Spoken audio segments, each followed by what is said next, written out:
चलिए सभी को जय हिंद, वंदे मातरम। सभी कैसे हैं? आई होप अच्छे होंगे, स्वस्थ होंगे। और जैसा कि आपको पता है हम ऑप्टिक्स चैप्टर कर रहे हैं प्रकाशिकी। तो चलिए फटाफट सभी बच्चों से गुजारिश है जुड़ जाएं। गणेश जय हिंद, ठीक है। सभी का वेट कर लेते हैं एक बार। जो बच्चे जुड़ते जा रहे हैं प्लीज़ एक बार ज़रूर कमेंट बॉक्स में अपना नाम ज़रूर लिखें, जय हिंद ज़रूर लिखें ताकि मैं नाम पढ़ सकूं, ठीक है। और उससे पहले कि हम आगे चले, मैं आपको बताना चाहता हूं जिन बच्चों ने स्कॉलरशिप टेस्ट दिया था 15 अगस्त को, तो वो जो स्कॉलरशिप टेस्ट में जितने भी उन्होंने मार्क्स लिए हैं उतने % की उनको स्कॉलरशिप मिलेगी। और वो स्कॉलरशिप अवेल कैसे करनी है, आपको बाय नाउ सेक्शन पे जाना है ऐप पे। वहाँ जाके आप कोई भी कोर्स पे कर सकते हैं जिसमें आपका जो भी स्कॉलरशिप स्कोर जो आपने पाया है उसके रिलेटेड आपको डिस्काउंट उस पर मिल जाएगा, ठीक है। तो चलिए फिर आज की क्लास को आगे हम स्टार्ट करते हैं। और कल की क्लास में हमने क्या पढ़ा था एक बार मैं आपको बता देता हूँ। हमने लास्ट क्लास में रिफ्लेक्शन देखा था। रिफ्लेक्शन के हमने दोनों लॉज देखे थे, नियम देखे थे, जिसमें मैंने आपको बताया था कि तीनों जो चीज़ें होती हैं IR, RR और नॉर्मल एक ही प्लेन में होती हैं। और फिर मैंने बताया था एंगल I एंगल R के बराबर होता है। जय हिंद लक्ष्य, सिसोदिया, जय द्वारकाधीश। चलिए ठीक है, तो ये चीज़ें हमने कल पढ़ ली थी। उसके बाद मैं आपको परावर्तन के बाद मैं आपको दर्पण पे भी ले गया था और दर्पण के भी बारे में हमने देखा था कि प्लेन मिरर क्या होता है। फिर हमने प्लेन मिरर के बारे में बात करी थी। फिर हमने प्लेन मिरर के केसेस के बारे में बात करी थी कि इमेज कैसी बनती है। फिर उसके बाद हमने बात करी थी कि अगर कोई इमेज चलती है मिरर के सामने तो क्या होता है, उसके भी केस हमने कल डिस्कस कर लिए थे। फिर मैंने आपको ये भी बताया था कि मिनिमम कितने लेंथ का मिरर चाहिए अगर किसी इंसान को अपनी पूरी इमेज देखनी हो। और फिर लास्ट मैंने आपको ये भी समझाया था कि अगर आप एक दर्पण को थीटा कोण पर मोड़ देते हैं, थीटा कोण पे कर देते हैं, तो जो आपका परावर्तित किरण है या रे है, रिफ्लेक्टेड रे, वो 2 थीटा हो जाती है, ठीक है। कांस्टेबल राम जय हिंद, ठीक है। तो ध्यान रखना इसका। चलिए अब इससे आगे चलते हैं आज। और आज के केस में अब इसी को आगे कंटिन्यू रखेंगे। और इसमें एक बहुत ही इम्पॉर्टेंट और जो जिस पे क्वेश्चन हमेशा पूछे जाते हैं वो ये होता है कि एक समतल दर्पण में कितने प्रतिबिंब बनेंगे, कितनी इमेजेस बनेंगी, ठीक है। तो पहले लॉजिक समझ लेते हैं, इसको आप बाद में भले पढ़ लेना, मैं आपको पहले समझा देता हूँ सीन क्या है। सीन ये है कि आपको बोल रहा है कि 2 दर्पण हैं, यानी कि 2 मिरर हैं, दोनों के बीच का एंगल है थीटा। कितना एंगल है? थीटा। अब ये कह रहा है कि इस मिरर के अंदर, इस दर्पण के अंदर अगर मैं कोई भी एक ऑब्जेक्ट रख दूं तो उसकी कितनी इमेज बनेगी, कितने उसके प्रतिबिंब बनेंगे, ये हमें यहाँ पर बताना है। जय हिंद राहुल, ठीक है। तो हमें इसके संख्या बतानी है, प्रतिबिंब की हमें क्या करनी है, संख्या बतानी है कि कितने प्रतिबिंब हमारे बनेंगे। अब देखिए इसका सिंपल सा रूल ये होता है कि n से हम बताएंगे। n यहाँ पर क्या है? Number of image. कितनी संख्या में इमेज बन रही है उसको हम किससे दर्शा रहे हैं? n से। अब यहाँ पर देखिए n के लिए आपको कुछ सिंपल सा लॉ लगाना पड़ेगा। वो ये है कि आपको पहले 360 डिग्री लेना है, उसको थीटा के साथ डिवाइड करना है। क्या करना है? 360 डिग्री लेना है, उसको थीटा के साथ डिवाइड करना है। अब आपके पास 2 ऑप्शन आएंगे। एक ऑप्शन ये आएगा कि आपको वो जो संख्या है वो इवन मिलेगी या आपको वो संख्या ऑड मिलेगी। ऑड यानी कि सम या विषम संख्या मिलेगी। इवन में 2, 4, 6 हो गए, है ना। और ऑड में 1, 1, 3, 5, 7 ऐसे हो गए, है ना। जय हिंद राहुल, अतीक आलम जय हिंद, ठीक है। तो इवन और ऑड आपके सामने आ सकता है, या तो इवन या तो ऑड। अब यहाँ पर हमें बताना है कि नंबर ऑफ इमेजेस कितनी बन रही है, प्रतिबिंब की संख्या कितनी है। तो अगर तो ये ऑड आता है, अगर तो ये ऑड आता है तो ये n के बराबर हो जाएगा। अगर ये ऑड आता है, ऑड संख्या आती है तो ये n के बराबर हो जाएगा, जहाँ पर n है हमारी नंबर ऑफ इमेजेस। बट अगर ये इवन आ गया, अगर ये संख्या इवन आ गई तो आपको इसमें से 1 घटा देना है। यानी कि अगर यहाँ पर लेट से इवन संख्या है, इसमें से अगर आप 1 घटा देंगे तो ये आपको मिल जाएगा नंबर ऑफ इमेज। क्या ये पॉइंट क्लियर है सभी को? Is it clear? अब मैं आपको एक एग्जाम्पल से भी समझा देता हूँ, कोई दिक्कत की बात नहीं है, ठीक है। तो यहाँ पर सिर्फ जो मैंने लिखा है ये सिर्फ और सिर्फ उसके लिए है, किसके लिए? इवन के लिए। बट मैंने आपको ऑड का भी सीन यहाँ पर समझा दिया, ठीक है। एक एग्जांपल ले लेते हैं। अगर मैं बोल रहा हूँ 2 दर्पण के बीच का एंगल 30 डिग्री है, तो बताओ कितनी संख्या में इमेज बनेंगी, ठीक है। तो सबसे पहले आपको निकालना है 360 बाय थीटा। तो ये कितना हो जाएगा? 360 बटा 30। सॉल्व कर लो, ये आ गया आपका 12। कितना आ गया? 12। अब 12 कैसी संख्या है, 12 आपकी इवन संख्या है, तो आपको इसमें से 1 घटाना है, 1 घटा दोगे तो आंसर कितना आ जाएगा 11। कितनी संख्या बनेगी 11, यानी कि यहाँ पर आपको टोटल इमेजेस यानी कि टोटल आपके प्रतिबिंब कितने बनेंगे 11 बनेंगे। क्लियर है सभी को? ये तब है जब एंगल कितना है हमारा 30 डिग्री।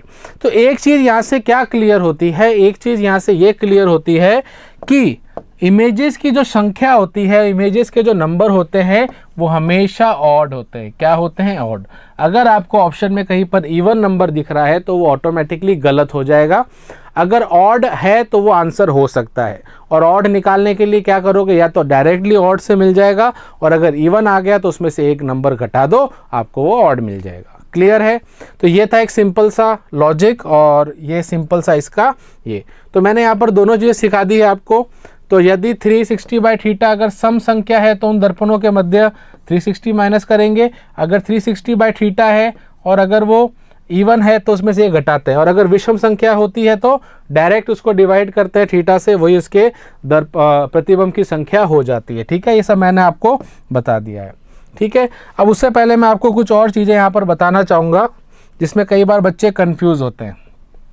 अब देखिए यहाँ पर एक आता है कि एक तो थीटा 90 डिग्री पे चेक कर लेते हैं, जो ज़्यादातर पूछे जाते हैं, और 0 डिग्री का क्या सीन है ना, तो इनके बारे में भी बात कर लेते हैं।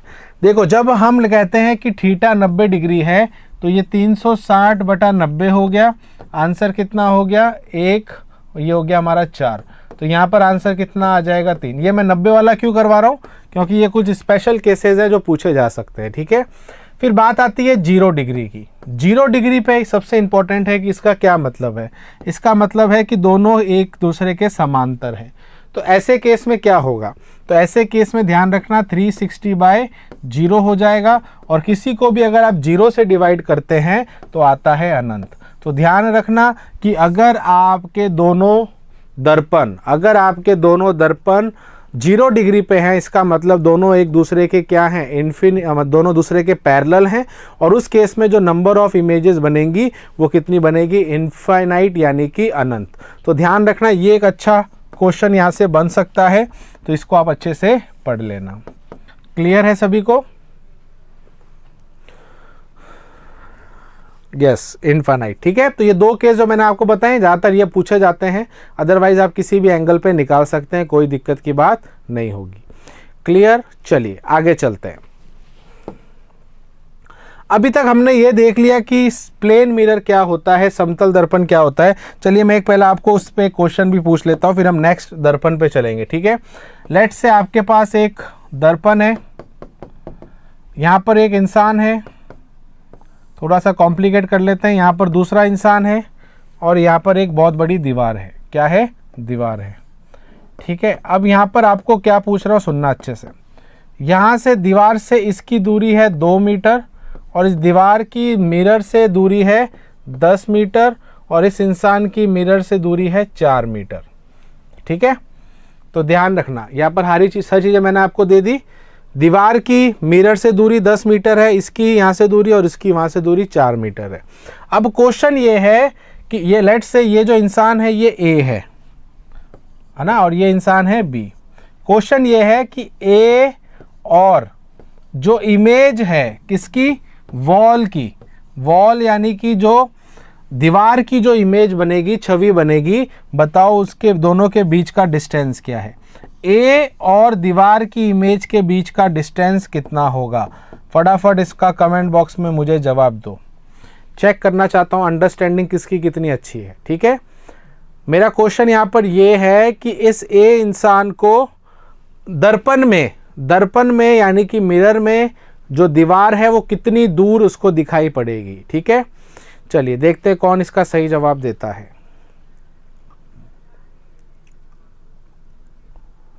ध्यान रखना, मैं दूरी यहाँ पर किसके बीच में पूछ रहा हूँ, इस इंसान के बीच में और इस दीवार के इमेज के बीच में। चलिए 6 आ रहा है, 14 आ रहा है, 7 आ रहा है। चलिए अलग अलग आंसर हमें मिल रहे हैं। अच्छा, मैंने क्या बोला, ये समतल दर्पण है। समतल दर्पण की खासियत क्या है, जितनी दूरी पर जो ऑब्जेक्ट होता है उतनी दूरी पर ही उसको दिखाई पड़ता है। तो ये भी सेम रहने वाला है। अच्छा, ये दूरी अभी भी 4 है। अच्छा, अगर ये पूरी 10 है, ये अगर 2 है, तो ये कितना हो जाएगा, देखने वाली बात है। बाकी इसका कोई मतलब नहीं है। बाकी ये 2 और 4 6, तो ये भी हमारा 4 हो जाएगा। तो ये दूरी भी 4 है और ये दूरी भी हमारी 2 है। ठीक है, अब मेरा क्वेश्चन था इस इंसान से लेके उस दीवार की दूरी, तो ये दूरी आपको बतानी है। तो ये दूरी देखो 4 प्लस पूरा का पूरा 10, सिंपल सा क्वेश्चन है, आंसर हो गया 14। तो इस इंसान को दीवार कितनी दूर दिखाई दिखेगी? 14 मीटर। 7 नहीं होगा उन पर, 7 पता नहीं कैसे निकाला है, 7 नहीं होगा, 14 आंसर होगा। ठीक है, तो इस क्वेश्चन का राइट आंसर हो गया 14।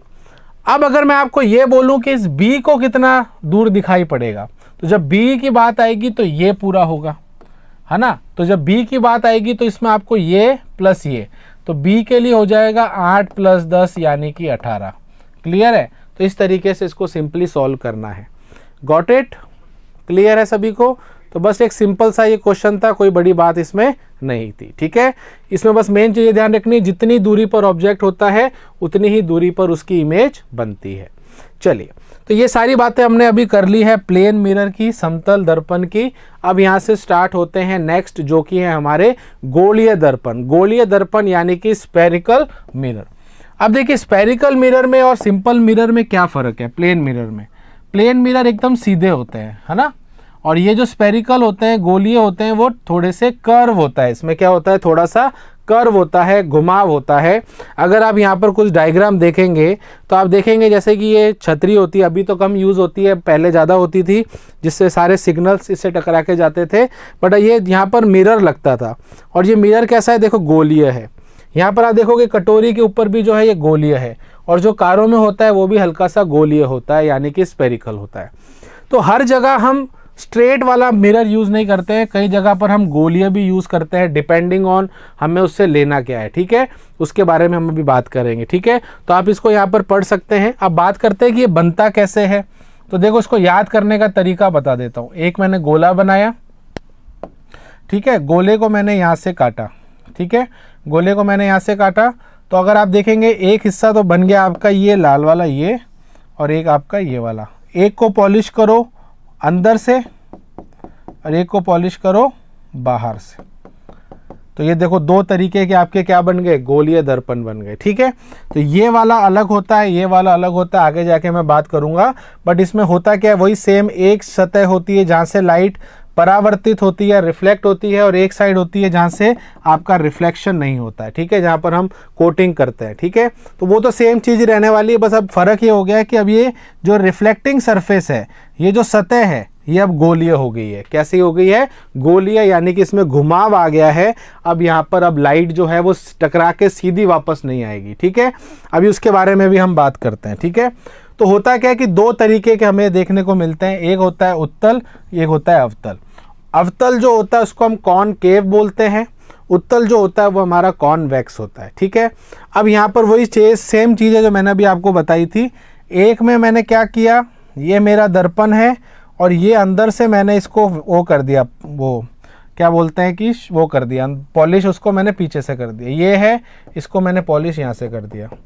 तो आप देखेंगे कि ये वाला जो बन गया, ये वाला होता है कॉन्वेक्स, क्या होता है? उत्तल, और ये वाला क्या बन गया हमारा? कॉनकेव, यानी कि हमारा अवतल। ठीक है, हाँ, इस पे भी आऊँगा लक्ष्य, वेरी गुड। तो ध्यान रखना।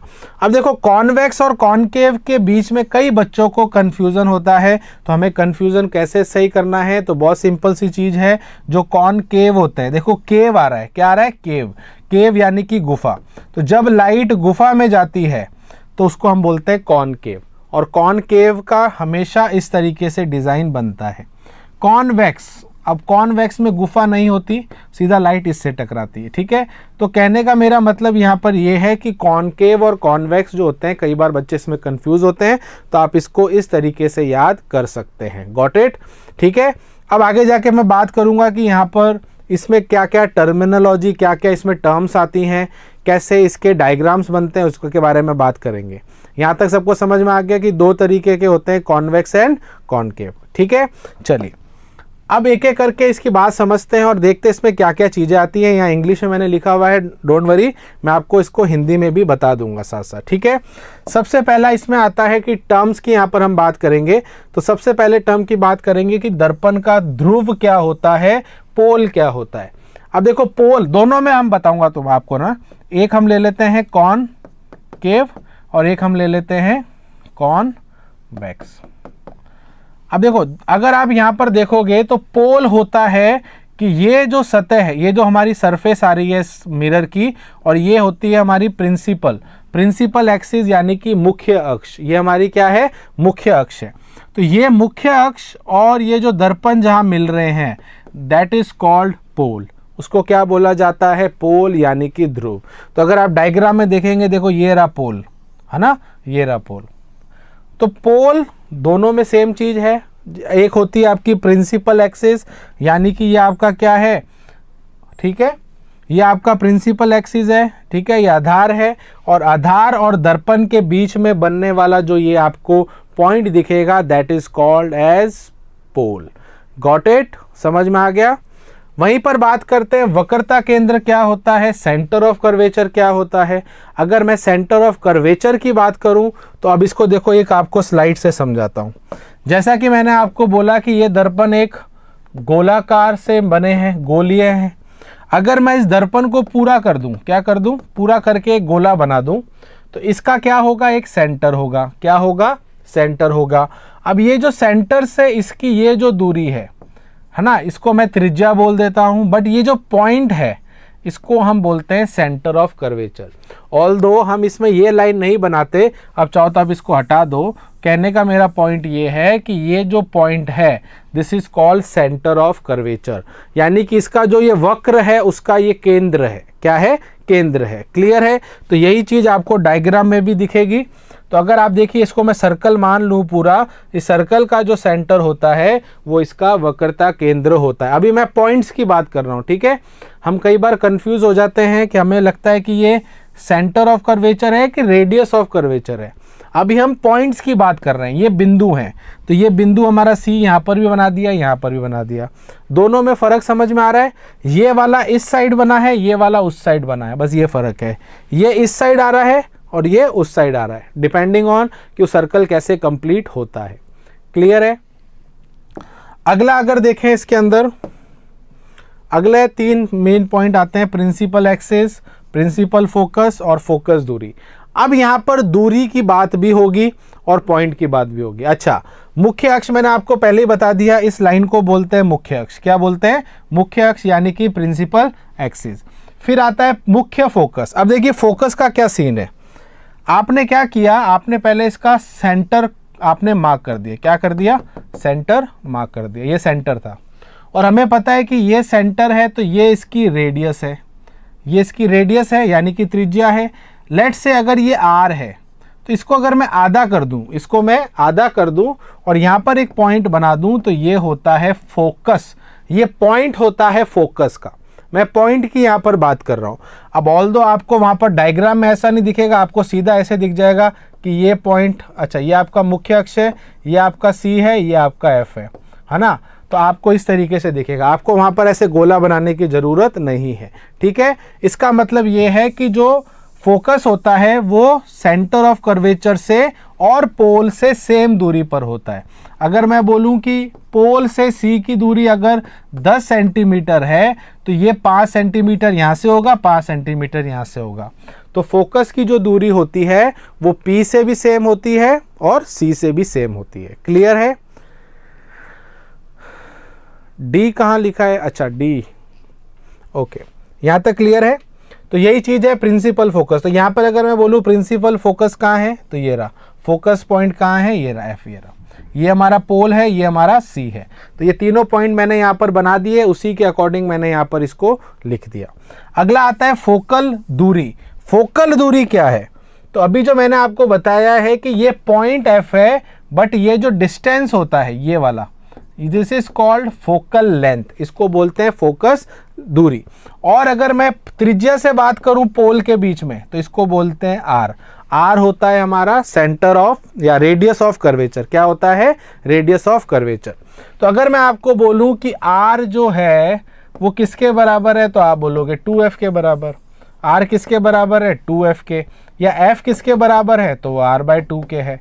तो हम ये बोलेंगे कि जो फोकल दूरी होती है वो त्रिज्या की आधी होती है, यानी कि इसकी हाफ होती है। Is it clear? समझ में आ गया? तो अगर मैं डायग्राम में आपसे पूछूं कि कहाँ पर है फोकल दूरी, तो फोकल दूरी हमेशा एफ और पोल के बीच की दूरी और त्रिज्या होती है ये। क्लियर है सभी को? तो ये मैंने आपको यहाँ पर भी वैसे लिखा हुआ है, आप पढ़ सकते हो, नीचे भी आर लिखा हुआ है, ये आर है, ये हमारी फोकल लेंथ है। ठीक है, तो ये दोनों के अंदर होगी, ऐसा नहीं है सिर्फ कॉनकेव में होगी, ये कॉनकेव में भी होगी और कॉन्वेक्स में भी होगी। यहाँ तक समझ में आया सभी बच्चों को? एक बार कमेंट बॉक्स में यस लिखना, ऐसा तो नहीं ऊपर से जा रहा है किसी के। तो यहाँ पर जो भी मैं पॉइंट्स बता रहा हूँ उसको आप ढंग से देखना कि वो डायग्राम में कहाँ है, ताकि जब हम आगे जाके उसकी इमेजेस बनाएंगे तो आपको पता होना चाहिए। अगर मैं बोलता हूँ कि जो लाइट है वो एफ़ से निकल रही है, तो आपको पता होना चाहिए कि एफ़ कहाँ है। ठीक है, तो इसीलिए आप सारे पॉइंट्स पे ध्यान रखना, कौन सा पॉइंट कहाँ पर है और वो कहाँ पर होता है। ठीक है, चलिए वेरी गुड, आगे चलते हैं। अब बात आती है कि हम एक एक दर्पण की यहाँ पर बात करेंगे। सबसे पहले आता है अवतल दर्पण। क्या आता है? अवतल दर्पण। अब अवतल दर्पण के 4 अलग अलग केसेस हैं, 4 अलग अलग हम केस लेते हैं। अब ये केस आपको याद रखने हैं, ये इंपॉर्टेंट है और इसी पे आप इसको एज अ क्वेश्चन भी ले सकते हैं। ठीक है, यानी कि ये जो मैंने यहाँ पर 4 केस बनाए हैं, इसको आपको मैं क्वेश्चन के रूप में भी बताऊंगा। ठीक है, पहला केस क्या है? पहला केस ये कहता है कि एक अवतल दर्पण पे अगर अनंत से कोई किरण आती है, कोई रे आती है, तो वो इससे टकराने के बाद फोकस से निकलती है। तो आप इसको क्वेश्चन से फिर से, सर क्या बताना है राहुल, फिर से क्या बताना है? जो पूछना है इसको एग्जैक्ट बताओ, क्या पूछना है आपको, इसमें क्या समझ में नहीं आया? ये हमारा पोल है, ये हमारा फोकस है, ये हमारा सेंटर ऑफ कर्वेचर है, वक्रता केंद्र है, ये हमारी त्रिज्या है, ये हमारी फोकल दूरी है। बस यही तो समझना है इसमें। ठीक है राहुल? ओके, अभी आगे जाएंगे और समझ में आएगा अच्छे से। तो पहला केस हमारा क्या होता है? पहला केस ये होता है कि जब हमारी लाइट अनंत से आती है। पहले मेरी बात समझना, अगर आपके दर्पण पे एक प्रकाश अनंत से आ रहा है, कहाँ से आ रहा है? अनंत से। देखो ये मेरी है मुख्य अक्ष, प्रिंसिपल एक्सिस। तो जब भी कोई सोर्स या स्रोत जो लाइट बना रहा है, अगर वो अनंत पे है, तो वो हमेशा प्रिंसिपल एक्सिस के समांतर होगी। कैसी होगी? समांतर होगी। हाँ ठीक है, बात समझ में आ गई? तो ये जिस पॉइंट से निकलेगी टकराने के बाद, वो पॉइंट हमेशा फोकल पॉइंट होता है या फोकस होता है। क्लियर है? अब इसको एज अ क्वेश्चन भी आपसे पूछ सकते हैं। अगर कोई रेखा समांतर अक्ष के अगर मुख्य अक्ष के अगर समांतर है, तो वो हमेशा कहाँ से निकलेगी? पर ध्यान रखना, ये सिर्फ और सिर्फ किसके लिए है? कॉनकेव, अवतल। ये कॉन्वेक्स के लिए नहीं है। ठीक है, कॉन्वेक्स के लिए अलग केस होगा। ठीक है, अभी आप बस इस पे ध्यान रखो। तो पहला केस हो गया, अनंत से अगर आती है तो कहाँ से निकलेगी? फोकस से। क्लियर है?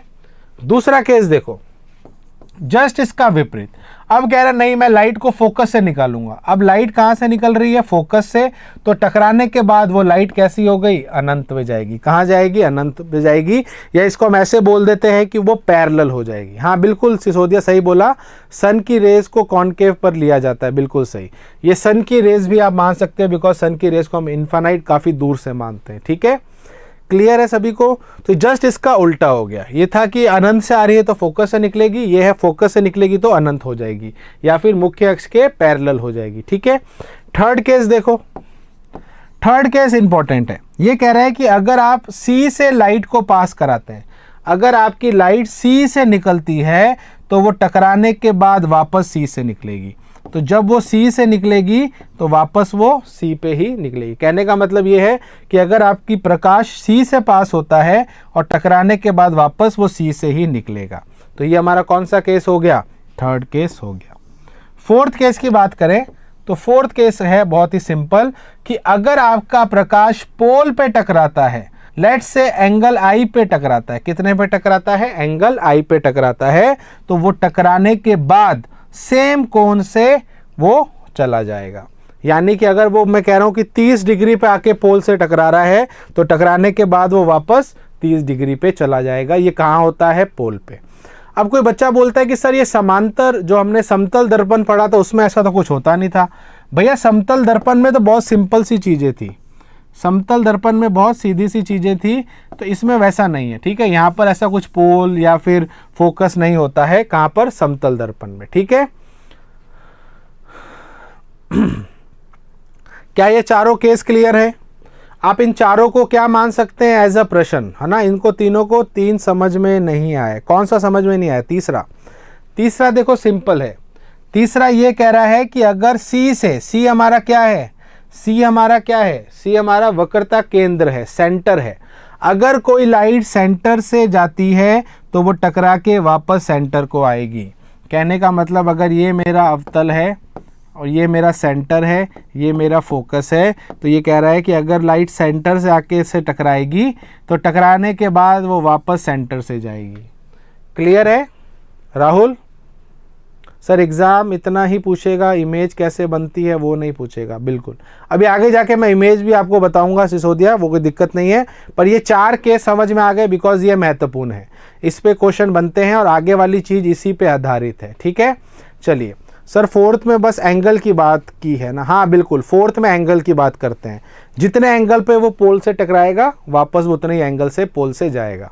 क्लियर है? चलिए अब आता है मेन यहाँ से कि अब हम अलग अलग केसेस इसमें पढ़ेंगे। अब यहाँ पर क्वेश्चन क्या आता है कि पहला आता है कि जब मेरा ऑब्जेक्ट किस पे है? अनंत पे। अभी मैंने आपको 4 केसेस बताए हैं, अब हम 6 केसेस पढ़ेंगे अलग अलग की इमेज कहाँ बनती है, कैसे बनती है, तो हम सारा डिस्कस इसमें करेंगे। पहला केस क्या है? जब मेरा ऑब्जेक्ट कहाँ पर हो? अनंत पे हो। कहाँ पर हो? अनंत पे। और हमें पता है कि जब ऑब्जेक्ट अनंत पे होता है, अच्छा मैं यहाँ पर एक बात बताना चाहता हूँ कि जब हम इमेज की बात करते हैं, इमेज बनाने की बात करते हैं, तो कम से कम हमें 2 रेस चाहिए होती हैं। एक रेस से इमेज नहीं बनती। वैसे तो रेस काफ़ी ज़्यादा होती है, इन्फानाइट रेज होती हैं, बट हम किसी 2 रेस की अगर बात करेंगे तो हमारे लिए बहुत होती है इमेज को बनाने के लिए। ठीक है सर, सेंटर ऑफ कर्वेचर का केस तो सिंपल है ना। अगर पूछे कि किस एंगल पर सेंटर ऑफ कर्वेचर से लाइट आती है, नहीं वो नहीं पूछेंगे लक्ष्य, एंगल नहीं पूछेंगे। ठीक है, एंगल वाली चीज सिर्फ पोल वाले के साथ हमें याद रखनी है। ठीक है, अच्छा पहला केस कह रहा है कि अगर मेरा ऑब्जेक्ट कहाँ है? अनंत पे। अनंत पे मैंने समझ लो एक ऑब्जेक्ट बनाया, तो ऑब्जेक्ट से निकलने वाली कोई भी 2 रे मैंने ली, तो ये जो रे आ रही है ये टकराने के बाद कहाँ से जाएगी? फोकस से। ये मैंने आपको पहले ही बता दिया। और ये वाली भी कहाँ जाएगी? फोकस से। तो ये देखो एक पॉइंट पर आके ये दोनों रेज मिल रही हैं टकराने के बाद, टकराने से पहले नहीं, टकराने के बाद। टकराने के बाद जहां पर भी ये 2 रेज मिलेंगी वहां पर इमेज बनती है। क्या बनती है? इमेज, यानी कि आपकी छवि या प्रतिबिंब। अब हमें यहां पर क्या क्या बातें करनी है? सबसे पहले मुझे बताओ ऑब्जेक्ट की लोकेशन। ऑब्जेक्ट है इन्फानाइट। सेकंड हमें देखना है इमेज कहाँ बन रही है, यानी कि प्रतिबिंब कहाँ बन रहा है, तो वो बन रहा है फोकस पे। तो आपको ये सारी चीज़ें बतानी है। ठीक है, तीसरी चीज़, अगर आप एक चीज़ नोट करेंगे कि ये जो इमेज है ये मिरर के इधर बनी है। देखो अगर आपका दर्पण है और अगर दर्पण में इमेज पीछे बन रही है तो वो हमारी कैसी होती है? तो वो होती है काल्पनिक। काल्पनिक यानी कि वर्चुअल। बट अगर वो दर्पण के आगे बन रही है तो वो रियल होती है। क्या होती है? रियल, यानी कि वास्तविक। तो अभी आपने क्या देखा कि ये बन रही है फोकस पे और फोकस इधर है, इसका मतलब ये इमेज कैसी है? रियल है। रियल हिंदी में बोलते हैं वास्तविक है। अब एक और चीज आप देखोगे इसके साइज के बारे में, ये एक बिंदु नुमा है। क्या है? बिंदु नुमा, एक पॉइंट के समान है। और अगर पॉइंट की बात करें तो काफ़ी ज़्यादा ये छोटा होता है। ठीक है, तो अगर मैं इसके साइज़ की बात करूं तो हम बोलेंगे वेरी वेरी स्मॉल, है ना, वेरी वेरी स्मॉल, डिमिनिश बोलते हैं इसको। ठीक है, तो काफ़ी ज़्यादा छोटा ये आपका बनता है। अब एक और चीज़ ध्यान रखना, अगर ये रियल है, अगर ये रियल है तो ये इन्वर्टेड होती है। क्या होती है? उल्टी। ये जोड़ी याद रखना, रियल के साथ हमेशा इन्वर्टेड, वर्चुअल के साथ हमेशा इरेक्ट। यानी कि अगर आपकी इमेज वास्तविक है तो वो हमेशा उल्टी बनेगी, अगर वो काल्पनिक है तो वो हमेशा सीधी बनेगी। ठीक है, तो ये आप जोड़ी में याद रखना। तो ये सारी चीज़ें हमें सारे केसेस में बात करनी है। बात समझ में आ गई सभी को? ये चीज़ सर दोनों रेस सेम ही लेनी होगी या फिर एक इन्फानाइट से ले लो और एक सेंटर? नहीं, ये केस यही है। केस क्या है? ये जब ऑब्जेक्ट से लाइट आ रही है इन्फानाइट से, अगर मैं बात करूं एक ये रे आ रही है तो ये भी ले सकते हो, ये भी ले सकते हो, पर ये सारी की सारी कहाँ से जाएगी? फोकस, है ना। अभी ये केस नहीं है कि आप फोकस से नहीं ले सकते, बिकॉज केस में ये कह रहा है कि ये ऑब्जेक्ट अनंत पे पड़ा है, तो अनंत से निकलने वाली सारी रे ऐसी होती है। ठीक है गणेश,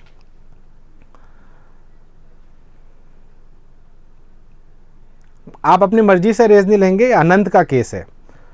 क्लियर है? आप इसको केस वाइज केस देखो, ठीक है। चलिए अगला केस देखते हैं, आपको समझ में आएगा धीरे धीरे, ठीक है। अगला केस है सेकंड, जब object is placed beyond C. अब ऑब्जेक्ट को, अब देखो जब तक अनंत नहीं है तब तक कोई, जब तक अनंत है तब तक कोई दिक्कत नहीं, वो समांतर रहेगी। बट जैसे अगर वो अनंत से हट जाता है तो फिर रेस कहीं से भी निकल सकती है, ठीक है गणेश। अब यहाँ पर एक चीज समझना, अब ये कहाँ पर आ गया, बियॉन्ड सी, यानी कि सी के जस्ट पीछे। हमें पता है कि ये मेरा अवतल दर्पण है, ये मेरा फोकस है, ये मेरा सी है। अब इस सी के पीछे कहीं पर भी रख सकता है, बट अभी अनंत पे नहीं है। किस पे नहीं है? अनंत पे। अब आप कोई भी दो रेज ले सकते हैं। जैसे अब यहाँ पर आप देखेंगे इसने 3 लिए, तो उससे आपको कोई भी डरने की बात नहीं है। तो पहली रेज अगर मैं ये लेता हूँ तो ये कहाँ से निकलेगी? फोकस से। दूसरी रे को ये सी से ले जा रहा है, और ये अगर सी से जा रही है तो वापस ये सी पे आएगी। फिर तीसरी ये पोल वाली भी ले रहा है, तो उससे भी कोई दिक्कत नहीं रहेगी। तो देखिए तीनों कहाँ मिल रही हैं? तीनों यहीं तो मिल रही हैं। तो ये होता है आपका इमेज। मैं तो कह रहा हूँ 2 से ही काम हो जाएगा, 3 की जरूरत भी नहीं है। मेन आपको डायग्राम नहीं पूछेंगे, आप इससे मत डरो, आपको इसका रिजल्ट आना चाहिए। आपको पूछेंगे कि अगर मेरा ऑब्जेक्ट सी के पीछे है तो इमेज के बारे में बात करो, तो हमें इमेज के बारे में बात करनी है, ठीक है। तो इमेज के बारे में बात करते हैं। इमेज कहाँ बन रही है? इमेज बन रही है एफ और सी के बीच में, तो ये बोलेंगे बिटवीन एफ एंड सी। फिर इमेज कैसी बन रही है? इधर बन रही है, तो इसका मतलब ये रियल है, और रियल के साथ इन्वर्टेड है, उल्टी है। फिर और देखो, अब ये उससे तो थोड़ी सी बड़ी हुई है, बट अभी भी ऑब्जेक्ट से ये क्या है? छोटी है। तो हम बोलेंगे स्मॉलर देन ऑब्जेक्ट। क्या बोलेंगे? Smaller than object. क्या सभी को ये पॉइंट क्लियर है? तो एक चीज आप नोट कर रहे हैं, पहले मेरा अनंत पे था तो मेरा इमेज का बना फोकस पे। जैसे जैसे मैं पास आ रहा हूं ये मेरी इमेज शिफ्ट हो रही है। तो यहां पर 2 चीजें देखनी है आपको, कि एक तो ऑब्जेक्ट आगे जा रहा है, इमेज पीछे आ रही है। एक और चीज देखो, जैसे जैसे आप आगे जाओगे इमेज का साइज भी बढ़ता जाएगा, ठीक है। तो ऐसे ऑब्जर्वेशंस आपको यहां पर करनी है, ठीक है। क्लियर है सभी को? स्मॉल, हाँ बिल्कुल, छोटी बनेगी, उल्टी बनेगी और वास्तविक बनेगी। ये हमारा सेकंड केस था, समझ में आ गया। चलिए तीसरा केस देखते हैं। अभी क्या बोला था मैंने? धीरे धीरे वो आगे आता जाएगा। तो अब ये सी के पीछे था, अब ये सी पे आ गया। अब जैसे ही सी पे आया तो ये इमेज भी हमारी पीछे आ जाएगी। तो सी वाले केस का बहुत सिंपल होता है कि जब हमारा ऑब्जेक्ट सी पे है तो हमारी जो इमेज है वो भी सी पे बनती है। इमेज भी कहाँ बनेगी? सी पे। तो ये इंपॉर्टेंट केस है, स्टार लगा रहा हूँ बिकॉज ये क्वेश्चन कई बार आया है। अब वो कैसे आता है? वो बोलते हैं कि किस पॉइंट पर ऑब्जेक्ट का साइज और इमेज का साइज बराबर होता है। तो वो एक ही है, और वो कौन सा है? सी, यानी कि हमारा सेंटर। सेंटर पर अगर आपका ऑब्जेक्ट पड़ा है, कॉनकेव मिरर, ध्यान रखना हर मिरर की बात नहीं कर रहा हूं, कॉनकेव, सिर्फ कॉनकेव में ये चीज ध्यान रखनी है, ठीक है। कॉनकेव में ये, तो ये इसके बराबर होगा। तो पहला चीज तो इमेज भी सी पे बनेगी, साइज इनका सेम होगा। ये सबसे इंपॉर्टेंट पॉइंट है जिसपे कई बार क्वेश्चन आए हुए हैं। और अभी भी ये मिरर के इधर बन रहा है, तो हम क्या बोलेंगे? रियल, वास्तविक, और साथ में उल्टा यानी कि इन्वर्टेड। क्लियर है सभी को पॉइंट ये? तो आप एक चीज नोट कर रहे हैं कि जैसे जैसे ऑब्जेक्ट पास आ रहा है इमेज दूर जा रही है, और इमेज का साइज भी धीरे धीरे बढ़ रहा है। तो अगला केस जो होने वाला है अब वो क्या हो जाएगा कि ये सी और एफ के बीच में आ जाएगा, ठीक है। तो चलिए चौथा केस देख लेते हैं। तो चौथा केस क्या कह रहा है कि अब ऑब्जेक्ट किसके बीच में आ गया? सी और एफ के। तो ये मेरा सी, ये मेरा एफ, ये मेरा ऑब्जेक्ट। अब जैसे ही ऑब्जेक्ट सी और एफ के बीच में आया तो देखो इमेज कहाँ बन गई? सी के पीछे। तो आपको समझ में आ रहा है कि जैसे जैसे ऑब्जेक्ट जा रहा है इमेज पीछे आ रही है। तो इस केस में अभी मेरा ऑब्जेक्ट कहाँ है? ऑब्जेक्ट है सी और एफ के बीच में, बट हमारे इमेज की हमें बात करनी है। तो इमेज बनेगी बियॉन्ड सी, यानी कि सी के पीछे, सी के पीछे। हाँ बिल्कुल पूछा गया था ये। और अगर बात करें अब ऑब्जेक्ट की, अब देखो यहां से चीजें बदल जाएंगी। देखो सी तक मेरी इमेज सेम साइज की थी, पर जैसे ही सी से मैं आगे चलूंगा अभी मेरी इमेज का साइज बढ़ता जाएगा। क्या होता जाएगा? बढ़ता जाएगा। तो ऑब्वियसली बात है साइज जो है वो लार्ज होगा, ठीक है, साइज बड़ा होगा ऑब्जेक्ट से। अगला केस देखो, अभी भी ये पीछे बन रही है, इधर बन रही है सॉरी, तो रियल और साथ में इन्वर्टेड। क्या ये पॉइंट क्लियर हो गया सभी को? सभी को क्लियर हो गया? हाँ, आप डायग्राम में देख सकते हैं कि इमेज का साइज जो है वो बड़ा हो रहा है ऑब्जेक्ट से। ठीक है, तो ये हमारा कौन सा केस हो गया? चौथा। पांचवें केस की बात कर लेते हैं। अब पांचवें केस में, अब पहले तो सी और एफ के बीच में था, अब चलिए मेरा ऑब्जेक्ट अब कहां पर आ गया? एफ पे आ गया। अब जैसे ही वो एफ पे आ गया तो मेरा इमेज अब कहां बनेगा? अनंत पे। कहां बनेगा? अनंत पे। तो जस्ट उसका उल्टा। तो इसका मतलब ये है कि अब हमारी जो इमेज है वो कहां बनेगी? अब हमारी जो इमेज है वो अनंत पे बनेगी, बट बनेगी जरूर। ठीक है, और काफी ज्यादा बड़ी बनेगी। साइज इसका बहुत ज्यादा, वेरी वेरी लार्ज, काफी ज्यादा इसका साइज बड़ा होगा। बट अभी भी ये मिरर के इधर बन रही है, दर्पण के इधर बन रही है, तो ये हमारी वास्तविक होगी और इन्वर्टेड होगी। क्लियर है सभी को? तो पहले 5 केसेस में एक चीज आपको क्या समझ में आई? एक चीज ये समझ में आई कि इन 5 केसेस में इमेज जो है वो रियल बन रही है। कैसी बन रही है? वास्तविक। अब ये जो छठा केस है ये सबसे इंपॉर्टेंट है और महत्वपूर्ण है। क्लियर है? बात समझ में आ रही है? तो छठा केस जो है ये सबसे ज्यादा इंपॉर्टेंट यूं है बिकॉज यहां पर चीजें थोड़ी सी बदल जाती हैं। एफ तक तो कोई दिक्कत नहीं थी। एफ के बाद जैसे ये एफ और पी के बीच में आती है, जैसे ये एफ और पी के बीच में आती है तो हमने क्या देखा कि इसकी इमेज दर्पण के पीछे बन गई। तो यहां जाके आखिरी केस में हमें कुछ अलग रिजल्ट मिलता है। अब हमारी जो इमेज है वो वर्चुअल हो जाती है। क्या हो जाती है? वर्चुअल, आभासी। आभासी के साथ ये इरेक्ट है यानी कि सीधी। तो सीधी बनती है और उल्टी, हाँ सीधी बनती है और वास्तविक, सॉरी, और काल्पनिक बनती है। और दूसरी चीज, इसका साइज बहुत ज्यादा बड़ा होता है, तो साइज भी इसका लार्ज होता है। क्या होता है? लार्ज होता है। रही बात, समझ में बात आ गई सभी को? तो ये सारी चीजें आपको ध्यान रखनी है। अब बच्चा बोल दे कि सर इसकी लोकेशन क्या है, तो भाई लोकेशन तो क्या बोलेंगे हम? तो लोकेशन तो ये बोलेंगे मिरर के पीछे है, दर्पण के पीछे है, क्योंकि मिरर के पीछे तो कोई पॉइंट हमने बताया ही नहीं है। तो ध्यान रखना, इसको हम बोलेंगे बिहाइंड मिरर। हम इसकी लोकेशन क्या बोलेंगे?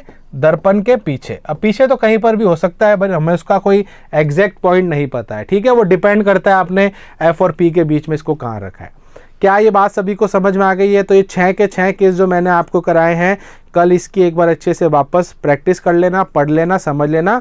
कल हम इससे आगे कंटिन्यू करेंगे। ठीक है, आई होप सभी को आज का सेशन अच्छा लगा होगा, मज़ा आया होगा। नया अभी कुछ स्टार्ट नहीं करेंगे ताकि नेक्स्ट क्लास में हम नया टॉपिक ही स्टार्ट करेंगे। ठीक है, तो इसको एक बार आप अच्छे से पढ़ लेना।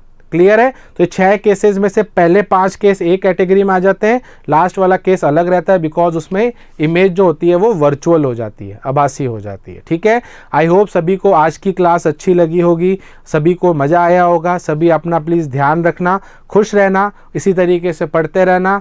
तब तक सभी को मेरी तरफ से, शौर्य भारत टीम की तरफ से जय हिंद, वंदे मातरम।